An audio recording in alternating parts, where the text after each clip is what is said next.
পাশে শতবর্ষী গাছ, দুধার থেকে গাছগুলো একেবারে সবুজের ছায়া নিয়ে দাঁড়িয়ে আছে। প্রতিটা মুহূর্তে আপনি একটা সবুজ প্রকৃতির ছোঁয়া পাবেন এখানে।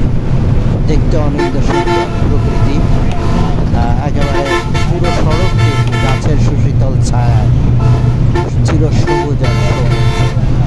আসলে এই গাছগুলোকে রক্ষণাবেক্ষণের দায়িত্ব আমাদের সকলের এবং যথাযথ কর্তৃপক্ষের। একসময় উদ্যোগ হয়েছিল যে গাছগুলো কেটে ফেলা হবে, তা আসলে বিকল্প সড়কও তৈরি করা যায়, কারণ এই গাছ, এই বৃক্ষ, এই সবুজায়ন পৃথিবীকে এখনও বাঁচিয়ে রেখেছে, পৃথিবীর মানুষকে সুস্থ রেখেছে। বুক ভরে নিঃশ্বাস নেওয়ার একমাত্র অক্সিজেন ফ্যাক্টর হলো এই সবুজ প্রকৃতি, এই গাছ বৃক্ষ।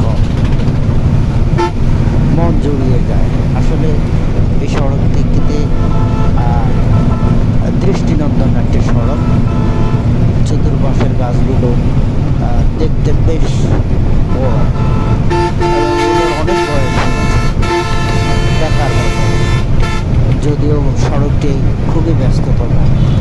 আর ঢাকা থেকে যশোর হয়ে বেনাপোল যাওয়ার একমাত্র সড়ক এটি। হাইওয়ে বলেন, প্রধান সড়ক বলেন, সবসময়